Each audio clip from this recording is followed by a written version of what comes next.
Good morning and welcome, everyone.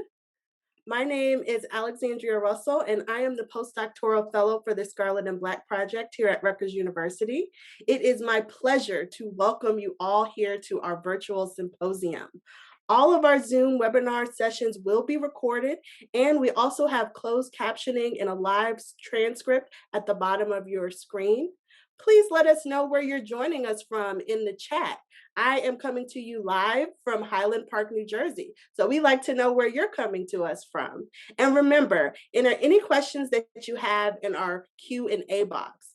Both are available at the bottom of your Zoom screen, and we are looking forward to such a lively discussion that you will have the opportunity to ask your questions directly to the panel. We are also proud to announce that we have started the Scarlet and Black Project Book Fund to support diverse students throughout Rutgers University.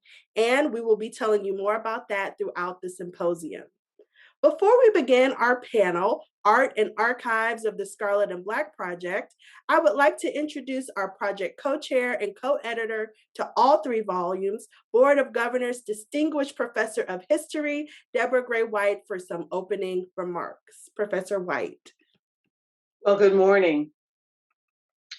In 2016, when President Obama delivered his very memorable Rutgers commencement address, he described Rutgers as an intellectual melting pot where ideas and cultures flow together among what might just be America's most diverse student body. Clearly, much had changed since the school was founded in 1766, when only the male children of slave traders and slaveholders walked the lawns of land once possessed by the indigenous Lenape. Though Native American students expressed interest in attending Rutgers, they were turned away. Blacks who were enslaved labored to build the campus, but Black people were similarly turned away. In fact, the first Black students did not arrive until the 1870s, and the first African American to graduate, James Dixon Carr, did not do so until 1892, fully 126 years after Rutgers was founded. By World War II, only 25 students known to be Black had graduated from Rutgers.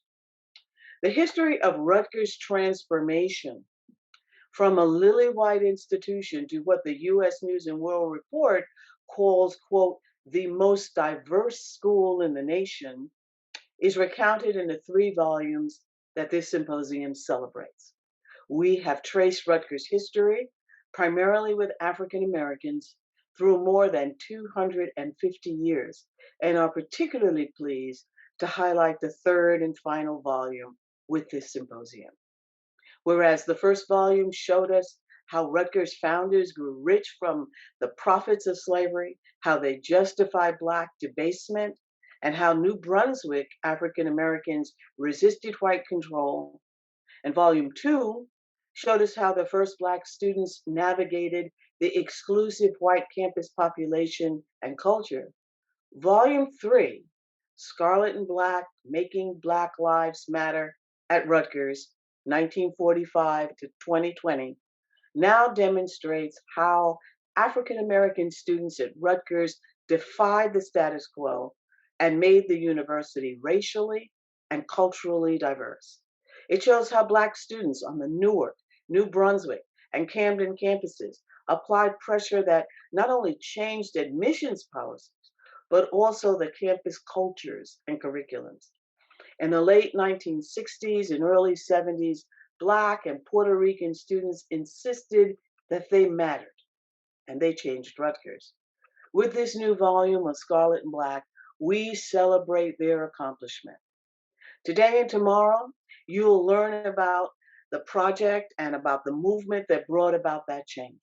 We've brought together scholars and activists, alumni and community workers, archivists, to discuss this change and what it means for Rutgers and for the communities of Newark, New Brunswick, and Camden.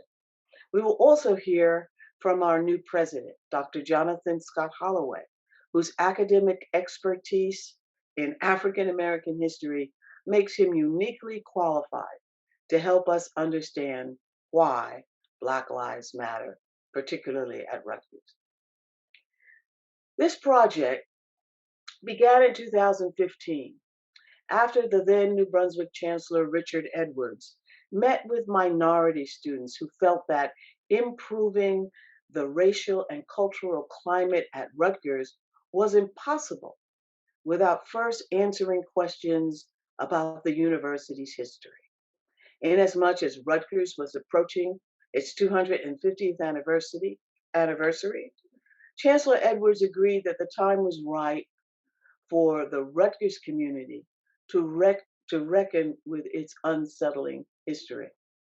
In 2015 and 16, young people across the nation were demonstrating against the presence of Confederate flags and memorials, the killing of unarmed Blacks by police and civilian whites, and the perceived rollback of the Academy's commitment to diversity and inclusion. Today, young people, indeed citizens of all ages, are again walking not just campuses, but city streets and rural drives to the chant of Black Lives Matter. Like the Rutgers students who wanted a true depiction of African Americans in Rutgers history, Americans across the country are demanding a history of America that includes African Americans and other oppressed minorities. Many want to know what role universities play in making freedom a reality for all of America's citizens and for people across the world. They want to know what the university's responsibility is in imparting knowledge that is inclusive of everyone's experience, and what part the university plays in preparing society to be inclusive and nurturing. The research presented in the Scarlet and Black volumes isn't meant to be an end in itself, but meant to answer some of these questions. We feel that our research and writing has helped put Rutgers ahead of the curve in establishing a university that nurtures inclusiveness and practices fairness. We hope that Rutgers University uses the knowledge generated by our research and all of the discussions that it generates to do what needs to be done to make this institution one that reconciles its past with present recuperative programs for African Americans and other minorities. As just noted, the Scarlet and Black Project has established a book fund to support diverse students throughout Rutgers University. Throughout the symposium, we will be reminding our participants that this is one way for them to help some of our struggling students get through. So I welcome you, and I hope you take away much from this symposium. Thank you. Thank you so much, Dr. White, for those beautiful opening remarks. And now it is my pleasure to introduce our panel chair today, Dr. Jesse Bayker. Jesse Bayker is the Scarlet and Black digital archivist, and he's responsible for curating the digital collections and exhibits for our project. He received a PhD in history from Rutgers in 2019. He began his work with Scarlet and Black as a doctoral researcher, and he has contributed chapters to Volume 1 and Volume 3. His research for our first book brought to light the stories of 24 enslaved individuals whose lives were intertwined with the university's early history, including the story of an enslaved laborer named Will, who toiled to lay the foundation for the college's oldest building, Old Queens. In addition to his work with the Scarlet and Black Project, he is writing a book about transgender lives in 19th century American. Welcome, Dr. Bayker. Well, hello, hello. Thank you so much for that introduction. And I would like to welcome everybody today and let you know that we have about 80 participants with us today. So even though we cannot see your faces, We see you introducing yourselves in the chat. We see your names and we see who's here. And I see so many people in the audience who have contributed to the project over the years, who have worked with us, who have really supported us. So I really appreciate you being with us here today to celebrate our latest books. So I'm going to start off by introducing the rest of our panelists. And I would like to invite them to show their faces so you can see who is all with us today. So today with us, we also have Erika Gorder, who is the interim university archivist and who was previously the associate university archivist at Rutgers University since 1998. She earned her master's degree in history and archival studies at New York University and her MLIS degree from Rutgers University. She is responsible for all operations of the university archives, from appraisal and description to research services and exhibition curation. The Rutgers University Archives serves as the final repository for the historical records of Rutgers, the State University of New Jersey. Ms. Gorder has worked also as an archivist at the New Jersey Historical Society and at Rutgers Institute of Jazz Studies. Next, we also have with us Dan Swern. He is the co-founder and producing director for coLAB Arts in New Brunswick, New Jersey, engaging artists, social advocates, and communities to create transformative new work. He commissions new multidisciplinary creative work and artist residencies and facilitates and commissions public art projects from mural and sculptural installation work to creative placekeeping efforts with local government and advocacy organizations. He also works as a theater artist and producer and teaches creative engagement for the Masters in Communications and Media graduate program at Rutgers University's School of Communications and Information. And he also teaches community engagement for Mason Gross School of the Arts, Dance Department's graduate choreography program. And last but certainly not least, we have with us Tracey Johnson. She is a history PhD candidate who focuses on the visual dimensions of the Black arts movement.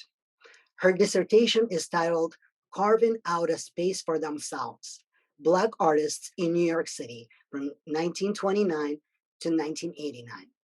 And it investigates how Black visual creators became arts educators through the founding of programs such as prison arts programs and the establishment of community arts organizations and the building of autonomous visual arts institutions, including the Studio Museum in Harlem. She places their efforts in conversation with the civil rights and Black power movements. And her research has been funded by the New York Public Library, Emory University's Rose Library, and Rutgers Center for Historical Analysis. Tracey graduated with a BA in History from the College of William and Mary in 2014. So that's our panel. And now each of the panelists will take a few minutes to tell you just a little bit about themselves and how their work intersects with the Scarlet and Black Project. And I will go first to start us off. So I first got involved with the Scarlet and Black Project as a researcher when we were writing our first book about slavery and dispossession at Rutgers. And for that book, I worked on this essay called His Name Was Will. The title refers to a man named Will who labored to lay the foundation for the college's oldest building in New Brunswick, the Old Queens Building. This chapter was all about excavating the stories of enslaved people such as Will, whose labor helped build and sustain this university. And the stories of people who were held in bondage by Rutgers officers and trustees. And part of my mission was to go into the archive and identify these enslaved people by name so that we could bring their names into Rutgers history. And besides the book, finding their names allowed us to mark physical spaces on campus to honor these individuals. For example, to dedicate Will's Way in front of Old Queens. In the course of doing that research for our first book, it became clear that there are quite a few archival documents in our own special collections and university archives at Alexander Library that shed light on the history of slavery in New Jersey. And we said, wouldn't it be great if we could provide digital access to these documents so that students could use these primary sources to study New Jersey Black history? And that's how the Scarlet and Black Digital Archive was born, and how I became the digital archivist for our project. So today we have over 600 items in our digital archive, ranging from slavery era to the 20th century. And these items are all individually described, and we have a searchable catalog that students can use to find them. So I want to just share with you a few images just to give you an idea of the types of things that you can find in our digital archive. So I will share my screen. Here we go. So you can find everything I'm showing you today, you can find on our website. Just go to scarletandblackproject.com. And on the front page, just click to enter the digital archive. So from the slavery era, we have manuscripts that look like this. These are manumission records right here, birth records for Black children, and accounting records. And we have, most of these are transcribed, so it's easier for you to actually read the transcript as well as see the picture. We also have a collection of slavery era newspaper clippings, including runaway notices about people who were trying to get free, and slave sale ads like this ad from Jacob Hardenberg. For the early 20th century, we have records that document local Black history in New Brunswick, like these records that we are digitizing from the Mount Zion AME Church. And this is also where we start to see more visual sources such as photographs. We have many sources related to our African American alumni. And of course, these sources about our alumni are related to the research for the books Scarlet and Black Volume 2 and Volume 3. So these here are photographs of the men from our Rutgers Alumni Gallery. We also have exhibits about the Black women who studied at Douglas College. We have also a set of cartoons and images from a student magazine in the 1920s. These images illustrate the culture that Black students had to face when they arrived at Rutgers. This cartoon was drawn by Ozzie Nelson, as you can see right here. And Ozzie Nelson was one of the most famous students at Rutgers. He became famous as a co-creator of the TV show Ozzie and Harriet. We have also an exhibit about the Ku Klux Klan in the 1920s in New Jersey, well, specifically in New Brunswick, where the local chapter was called Rutgers Klan number 44. And finally, as we get to the era of Black student protest on campus, we are digitizing student newspapers, flyers, and things of that nature. So these two items are created by students at Rutgers Camden. So initially, our target audience was primarily the undergraduate classroom. So we're thinking here about professors who want to bring primary sources with a local focus into their classroom. We're thinking about students who are doing research projects. But going forward, we plan to create resources for K through 12 teachers to help them integrate New Jersey African American history into the curriculum. So that's one of the main things that's on the agenda for the Scarlet and Black Digital Archive for next year. And another major goal for us is to partner with our alumni and help collect and preserve the record of Black student life and activism at Rutgers since the 1960s. So some of the types of items that you see right here. All right, so I have finished sharing my screen. Hopefully you can now see my face instead. And now I'm going to turn it over to Erika Gorder, without whom really none of this would be possible. And she's been a really integral part of creating the research for our books and for the digital archive. So Erika, please take it away. Thank you, Jesse, and I'm really happy to be here. Thanks for inviting me to participate. Jesse gave a great overview of me. I also wanted to give a shout out to Tom Frusciano, the University Archivist Emeritus. He retired in 2018. That's when I stepped into the role as interim University Archivist. And so I'll tend to use the term university archives because I look at us as a team, not just me. But so the university archives was on board in the very early stages, as you've mentioned, of the project. Tom was on the larger committee for disenfranchised and enslaved populations in Rutgers history, because of course the University Archives is the final repository for all of the historical records of Rutgers. And we also serve as the institution's memory. I was involved more on the research end of the project, attending the research strategy meetings and assisting the Scarlet and Black research team in the nitty-gritty of the archival research, both in and out of the reading room. I provided background context, historical, background, general history of the university, providing leads, clues, suggestions, serving as a general sounding board for everyone coming in to do research who had questions and was stumped or needed help. And I also served as a reader on some of the chapters of various publications.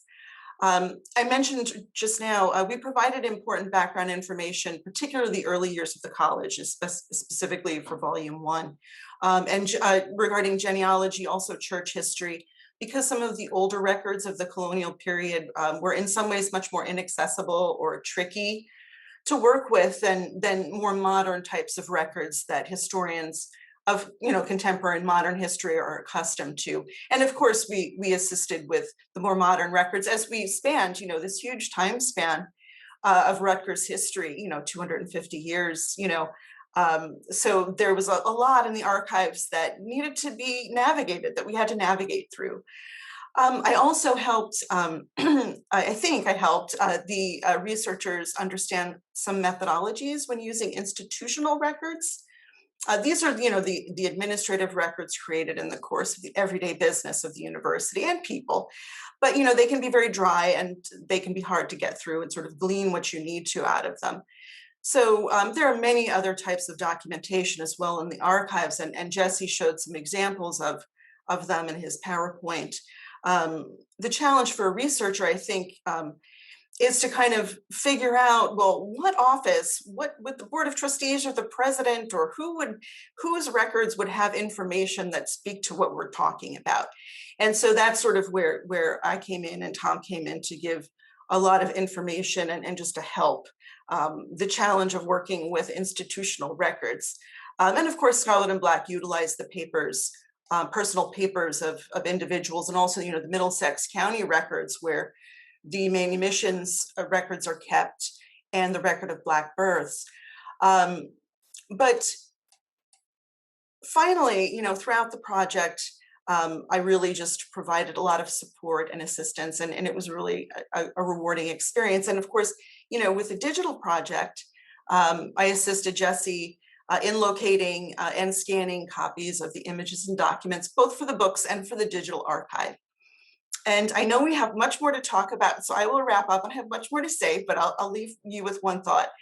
So one of my core professional philosophies that was really nourished and confirmed by the Scarlet and Black Project is that colleges and universities reflect and influence larger societies, culture, and history. They're perhaps unique in their ability to connect the past, present, and future. And I think that this ability bestows cultural, intellectual, and social responsibility. I think if universities embrace these responsibilities, they can support social justice through research, official commemoration, and other mechanisms of vernacular memory. The university archives and the university archivist, I think, is a unique position to be an active agent in this endeavor. And I hope I have been, I hope the archives have been, and it's really been a pleasure and an honor to work on this project. Thank you so much. So much. And now we're going to hear from Dan Swern. Good morning. Bear with me for 1 second while I share my screen. Here we go. Okay, so I'm just going to have a little bit of a video playing in the background while I speak. The audio behind this typically is actually from an oral history we conducted with a niece of Alice Jennings Archibald. And we had it performed by an actor when we did the unveiling for the work. And the photos were all provided to us by another niece, Sharon Lane, as research and resource material for our project that we did with Scarlet and Black So first off, thank you so much for having me this morning. Thank you, Dr. Alexandria Russell, Pamela Walker, and Dr. Jesse Bayker for your community and shared stewardship of our creative work. My name is Dan Swern. I'm the co-founder and producing director of coLAB Arts in New Brunswick. My academic work focuses on how in creative social practice, an artist's studio work needs to be coupled with a strong understanding of positionality and process for deliberative facilitation. For coLAB Arts, our work is multidisciplinary, including embedded artist residencies, comic book commissions, musical theater, verbatim theater, photo essays, podcasts, and public art. And every project includes an oral history collection and annotation process, which serves as resource material for our artists, as well as anecdotal evidence for our community and research partners. One of our partners, the City of New Brunswick, commissions us to facilitate a community engagement process that culminates in a new mural installation in different areas of the city.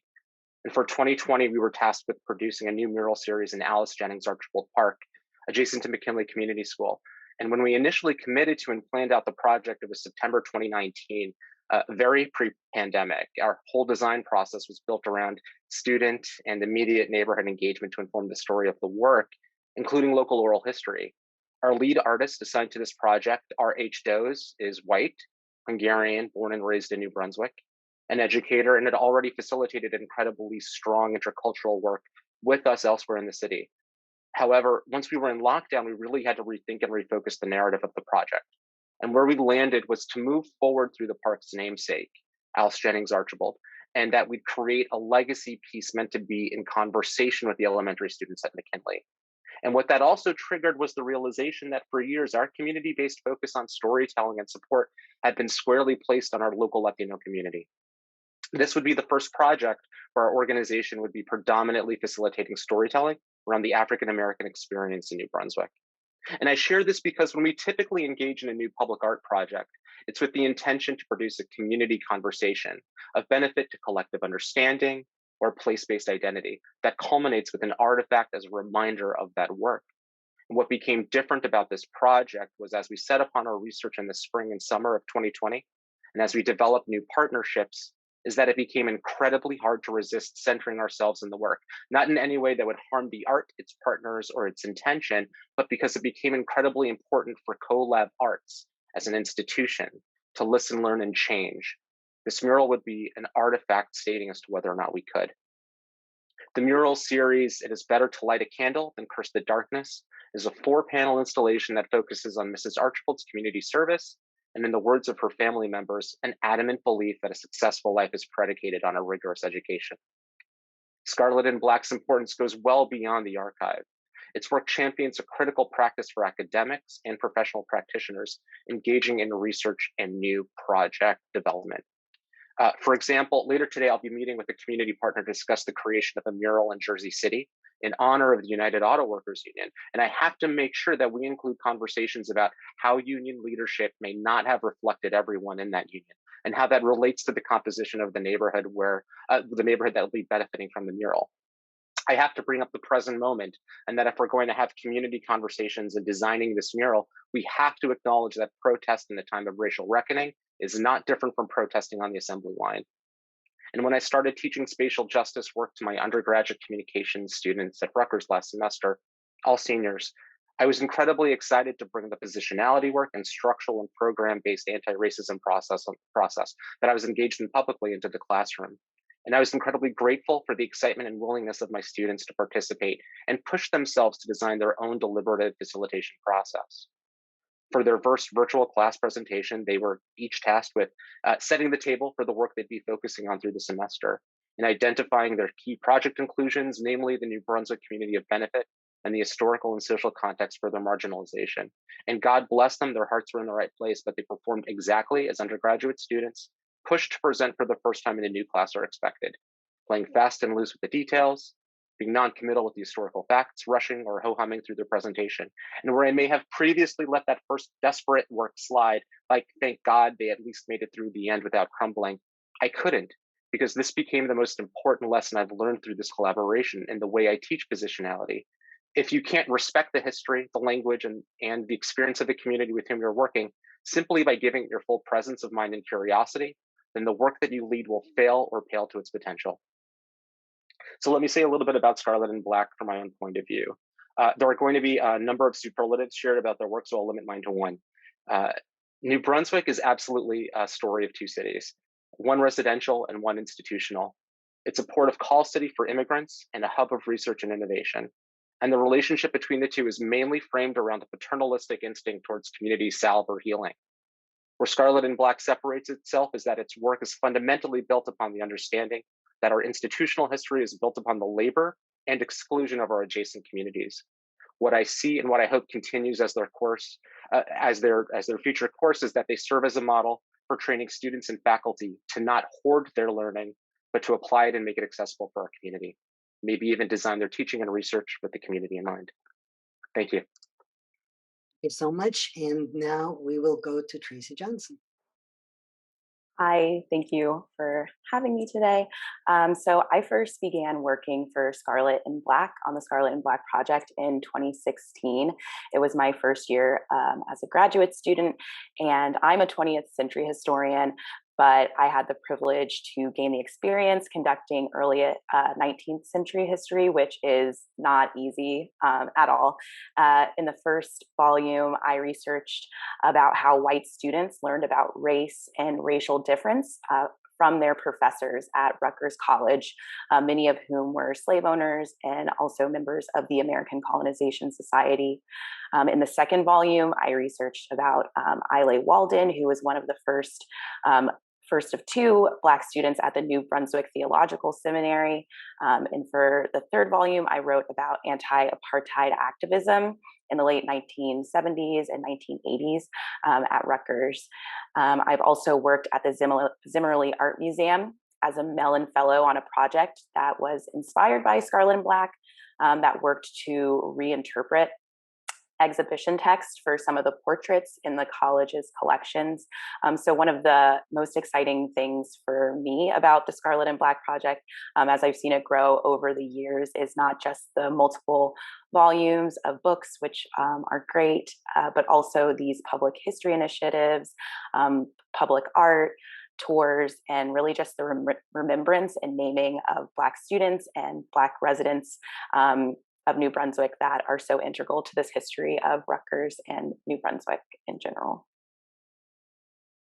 All right, so I'm going to invite all of our panelists now to come on and come back as a panel, and we'll have a conversation. So I want to let you know, our audience, that if you have questions, we really want to hear from you. We want to answer your questions. So the way that you can ask a question is just click the Q&A button that's at the bottom of your screen of your Zoom app, and you can go on and type a question there to let us know that you have a question, and we can actually go on and unmute your microphone so that you can speak directly to us and pose your question that way. Of course, if you feel shy, or if you maybe you're in a place where you cannot unmute your mic for whatever reason, that's okay too. Just let us know that you would prefer for us to read your question, and we can also read it. But we want to hear your voice. So as our audience is thinking of questions, typing up questions, I see we already have a couple of questions in the queue here. So we'll go to a question from Karina Hernandez next.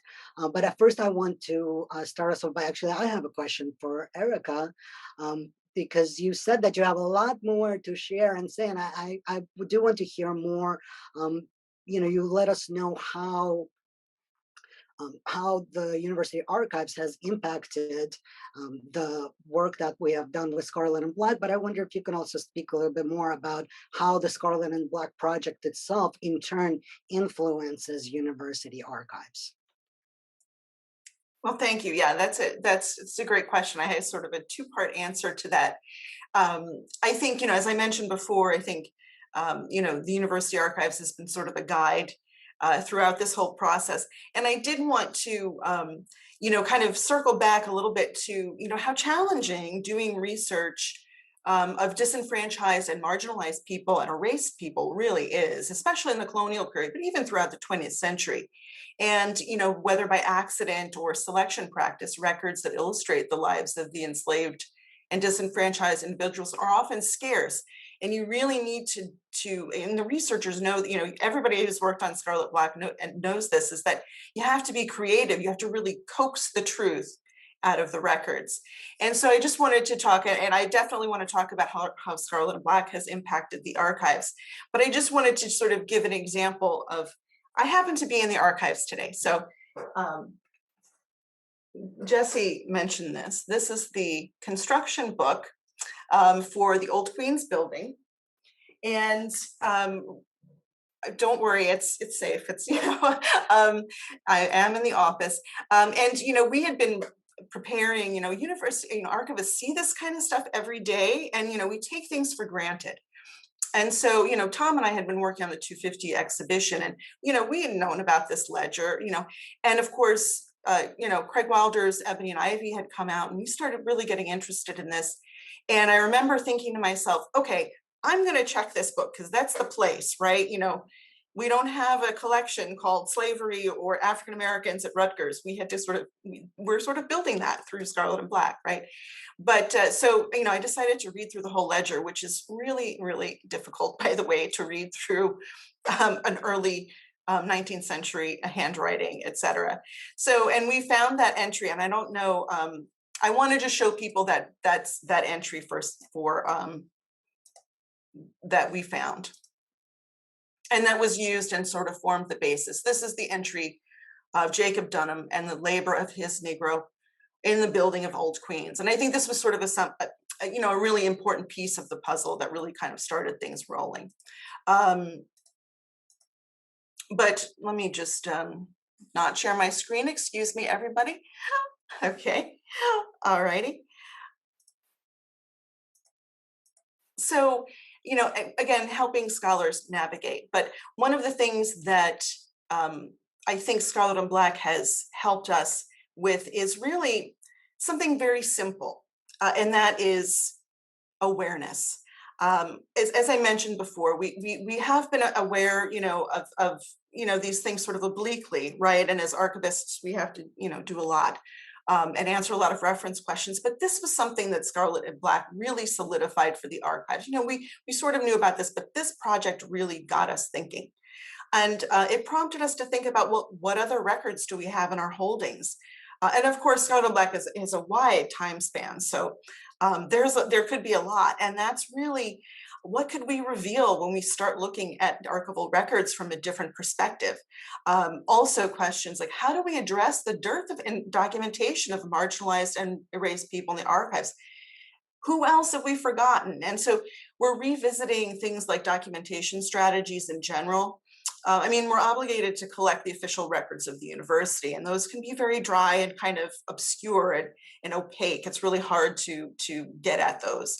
But one of the things we're sort of thinking about is, how can we change the types of things we collect while still keeping to our mission?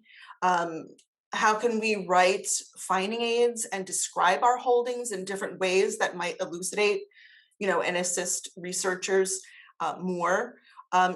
And finally, you know, many of the early hit records are lost. I mean, we're not going to be able to recover a lot of 19th century material, I don't think. But we do have an opportunity moving forward. And this is great through Scarlet and Black and through the digital project, particularly reaching out to alumni to try to create new connections, and more actively try to reach out to alumni, former faculty, for instance, to see what they can contribute to the archive. So that's a start. And also, this brings me to preservation, and I want to make sure, you know, we collect, but we also preserve. And that's something that I want to emphasize, because my job is to make sure that this material lasts forever. And so it's a two-part process, and so that scholars in the future have a richer trove to work with than especially the researchers for the first volume had. And finally, how Scarlet and Black has shaped the archives is more how it's shaped scholars and researchers and students. There was something really amazing with the collaborative aspect and the collaborative nature of the project and the scholarship that resulted. The 3-volume set, I think, is really unique, and not to disparage reports or other endeavors that other institutions have made in this process, but you know, the 3 volumes really provide a rich and cohesive narrative with excellent notes and supporting information that themselves, this will last into those hundreds of years, these volumes and this work after we're long gone. And so, you know, it's really created so much new knowledge for students. And it's an incredible resource that we are using now when students come to do research, or anybody who's interested. Hey, take a look at Scarlet and Black. This has got some great footnotes. This will really help you. This will give you an overview for your class project, for your paper. And so this is something actively that is really happening and is transforming and expanding our ability to educate in new ways. And, you know, it's kind of like for a long time, we've been looking at a close-up of a photograph of a few people, okay, a few white men. Let's just be honest. And finally, it's like it's opening up to see the reality of the panoramic view. Scarlet and Black has enabled us as a memory institution, the archives, to really be able to see that panoramic view with greater clarity, and then we can convey that to our users forever, you know. And so that's really one of the ways Scarlet and Black has really impacted the archives. Much for that. Well, we have a question from the audience from Karina Hernandez, and we're going to try to unmute her so that she can go on and um, read her own question and talk to us. Okay, can you hear me? Yes, we can hear you. Okay, great. Thank you. Thank you all so much. And thank you for this really important work that you're doing on behalf of the university. So my question is really for anyone can answer. But what do you believe are the most pressing implications of your research findings? So kind of the what now part of this work. Thank you for that question. I'm going to jump in with that first, and of course, any of the other panelists, you can add on whatever you want to say. But I think, you know, I would encourage you to continue asking that question throughout the symposium, because what we've done is we've brought together a whole range of different people that have worked on the project and have looked at it in different ways. And I think what's the most present implication is different for different people. So you'll get different perspectives. I think for me, as a person who is interested in preserving this history, you know, I'm working on the digital archive. I want to make it accessible. I want this history to be accessible to people at Rutgers and people beyond Rutgers. I think one of the important implications is, you know, this realization as we were working on the more recent books, Volume 2 and Volume 3, that there are just some things we're not going to find in the university archives. But and this is actually relevant to another question that we got from Dr. Buich. She says, you know, to me, you said that you want to work with alumni to preserve this history, and can we say a little bit more about that? So I think it's important to partner with our alumni because in a lot of ways, you know, some of them have had more foresight than some of the university archivists in the past to preserve some of the things that document the incredible stories of the people who protested to make the university a better place, to really make it what it is today. And a lot of work these alumni as students and later at, you know, after they've graduated, often with continued involvement, have done a tremendous amount of work to make the university better. And so one thing that we want to do going into next year, hopefully when we can be together in person again, is to be in conversation more with our alumni about collecting and scanning for, I'm thinking about the digital archive specifically, scanning items that people have in their personal collections that are near and dear to them, that, you know, they're not ready to let go of those pieces and put that into an archive where it's going to, you know, be preserved for researchers. But we can today scan those things and make them available for our students who are going to class and studying. You know, our students are studying civil rights, they're studying Black Power. And oftentimes the things that our students are looking at are not about New Jersey for those time periods. They're not about the student protests that were happening right here at our own university. So I think it would be great if we could get more of those kinds of things from our alumni and also do more oral histories. And so we want to partner with the Rutgers, well, to continue partnering with the Rutgers Oral History Archives to continue getting more oral histories and preserving this. So that's my bit on that. And I wonder if any of my co-panelists want to say what they think the present implications are.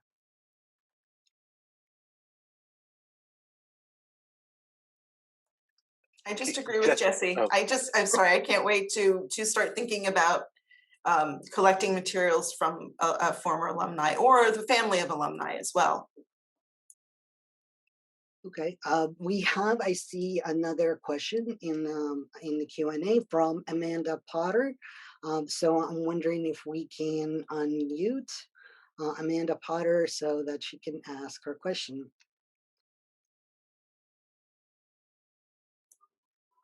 Hi, everyone. Thank you so much for this great event. My question is really, again, for anyone that hasn't thought about this, but how the work that's been happening with Scarlet and Black and these early community presentations of this work can go towards repairing some of the historical and still very much present day divisions between the university and surrounding communities, especially given our location, especially given the location of Rutgers, New Brunswick, in a very socioeconomically depressed area, an area of waves of subsequent migration and dispossession and removal. So just some what you guys would like to see maybe happen in that regard. Thank you. Thank you. I wonder if Dan wants to jump on to that question, because I know that you've done through art so much around New Brunswick, and I know you've thought deeply about this division between the two New Brunswicks, right? Like you said. Yeah, and this project, we're very grateful that we're in a position right now with some really tremendous relationships, Scarlet and Black being one of them, and we're now able to leverage a lot of our resources and new grant monies towards projects that are specifically focused on the African American experience in New Brunswick. But beyond that, there are also extant symbols, art installations, and sculptures in the community that have been produced by institutions that have been produced without the interaction and engagement of community members. And so part of the work that we're doing, and Amanda asked the question, along with Amanda and another colleague, Dr. Kristina Brassel-Colpin, the three of us have been trying to forward a number of listening sessions within the community and at the university to understand what specific symbols may mean and provide context for their creation. I'm specifically referencing the Colonel John Nelson statue that was installed in downtown New Brunswick in 2017. And what we'd like to do is through this work, try and build a process for moving forward so that when we use deliberative facilitation, that the right folks are at the table, not just in terms of stakeholders, but in terms of general interest and those who share environment with us, not only in community and commercial spaces, but literally live in our same spaces. So what I'm hoping is that that also extends into the classroom, where the lesson planning that we do, that the curriculum we develop is not limited to the university's proclivity towards international impact, but we actually use the opportunity to be in presence and community with individuals largely different from our faculty to actually practice in the classroom the opportunities we have to make change locally. Thanks so much, Dan. And I just want to add on to that, the Scarlet and Black Project, as we've moved into now volume 3, which is our brand new book that we're celebrating, we're also thinking historically more also about Camden and Newark, because these pieces come into the project in this later period. So I think that's something that's still an open question for us, but we're looking for opportunities to partner with people who already are on the ground in Newark and in Camden. I think especially Camden, where a lot of this kind of historical preservation work and art has not yet been done, and there is an active conversation there right now on campus about the relationship between the city and the built environment of the campus, and what that built environment represents. And I think that this is something that we definitely want to continue pursuing those partnerships. So we also have a question from Sharon Nwadizo, and I'm going to try to unmute her and see if she can say her question.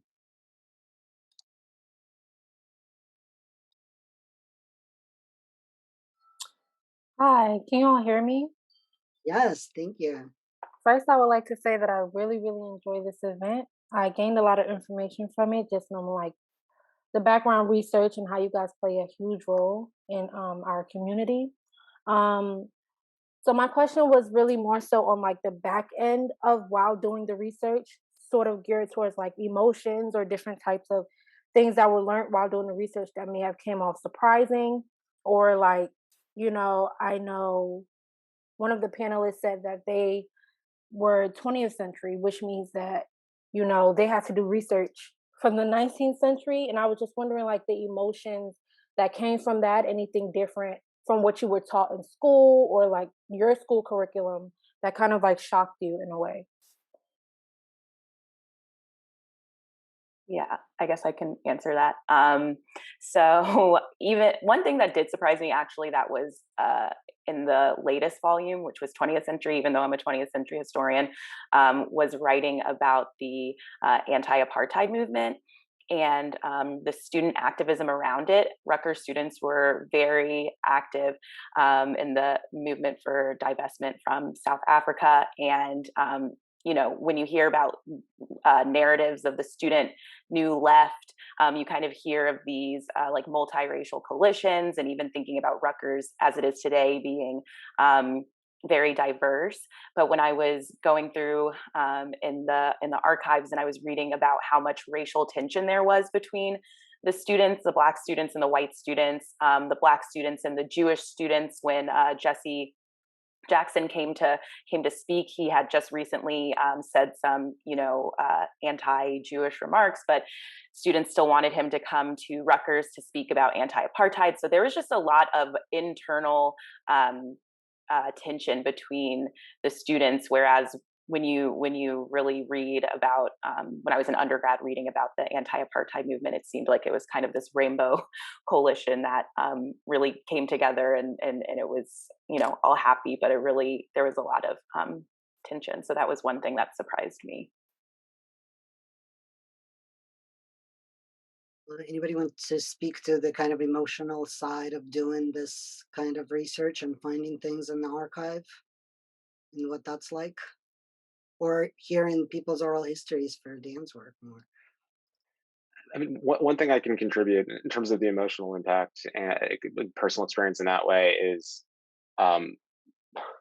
simply the work that one has to do when considering positionality. I am a white cisgender male in this work, and a lot of our storytelling and creative intervention work is responsive to marginalized or underrepresented communities, and trying to investigate complicity and complacency and practices that predated me but are still persistent has to be a part of the process. And I think I mentioned this in my presentation, that when we started this mural series, it was difficult to not center our organization, because it's the conversation that we've been trying to work through and trying to be really mindful of in consideration of how we respond to, represent, and support Black people in New Brunswick. And to that point, it was embarrassing at the least, painful at worst, to realize we have done, I wouldn't say we've done a disservice, but we hadn't leveraged our resources and our power to participate in that work. And I think doing the creative work by investigating in the archive and having such a strong resource as Scarlet and Black makes that work more powerful, because it's not just about the confrontation of that emotional life, but it's also turning yourself into an expert to be able to speak to your own experience as well as educate those around you. Thank you, Dan. I just want to add on to that, because the other part of your question was about being surprised or seeing anything that we didn't necessarily learn growing up, right? And well, before I started doing this research, I was already a doctoral candidate at Rutgers, where we are trained really thoroughly to understand African American history. So there was not a surprise when I went in the archive and found that basically all of the people who were important, all of the white men who were important to establishing the school, had connections to slavery. That wasn't a surprise, but I do think a lot about what our students are learning, both in college, but what they're learning before they get to us, right? Because they get to us in our college classroom, in our African American history classes, and if they've received an education in New Jersey, high schools, they often come to us and they don't know anything about African American history in New Jersey. We're lucky if they know something about African American history in Atlanta, in Harlem, and maybe they have heard some names associated with those places, but if they're learning something about slavery, it certainly isn't about slavery in New Jersey. And they often walk into our classrooms with this impression that New Jersey during the slavery era was a place of there's two words they know, and that's Underground Railroad. As though New Jersey was, this place that was saving people from slavery. But the reality that I think we need to get to our students, both in college, but really at the K through 12 level in New Jersey, is the idea that people, even if they were moving along the Underground Railroad through New Jersey, they were moving through hostile territory. They weren't running to New Jersey for the most part. They were trying to get out of New Jersey as soon as possible, because slavery was alive and well in many places in New Jersey, especially in North Jersey and in places like New Brunswick. So I think that continues to surprise our students. And so I think this is why we need to continue talking about it and teaching our students about it. So let's see, it looks like we have one more question, and this is actually from Beatrice Adams, who is with us on the line, and she's been in the chat, helping us out in the chat. So I'm wondering if Beatrice wants to unmute and ask a question. And I think we'll make this our last question because we're just about out of time. So Beatrice, please. Sure. Could the researchers say more about the role creativity may have played in the research for the project? Thank you, Beatrice. Yeah, Tracey, I think that's a great question for you. Yeah, I'll go. I have a few images that I wanted to share from volume 3 and some of the anti-apartheid images that the students were drawing. And so, some of the Black cultural aesthetics that are steeped in these images, they go so far as anti-slavery activists and print culture around abolition. And the aim was always to convince viewers to support the end of slavery, or in the case of these images, the end of apartheid. So you have images like the pink one that are that have a message within the image, even though it's simple. It's a fist in the shape of Africa, which is kind of calling a call to action, signaling for Pan-African or diasporic solidarity. Students also included images that tugged at your heartstrings. This one is specifically a drawing of an actual picture that happened after the Soweto uprising in 1976, when school children in South Africa were protesting their schools. 10,000 children protested and hundreds were shot and killed by the police. So they had these images, that are really tugging at your heartstrings to gain sympathizers that way. there are also images like these that kind of harken back to a history that American students would know. So if they didn't know a lot about apartheid, well, they know about slavery. So you have these very familiar images of a man in chains. You have this one of a man in chains, and you see this white South African man, but this hat that he's wearing also kind of looks like a KKK mask. So it's also putting these two white South Africans and white Americans, or like the Klan, in kind of this conversation of global white supremacy. So I found these images really striking, that students created them, and they are just kind of, steeped in Black history and culture. Great. Thanks so much, Tracey. And I think that we're going to wrap up here. And thank you so much to our panelists. And we will be seeing you again at our next session at 1. So in order to connect, you can just click the same link that everybody clicked to join this session. So at 1 o'clock, we're going to start off our next session, which is going to be celebrating Volume 2, which is our book that came out in 2020. Thank you so much.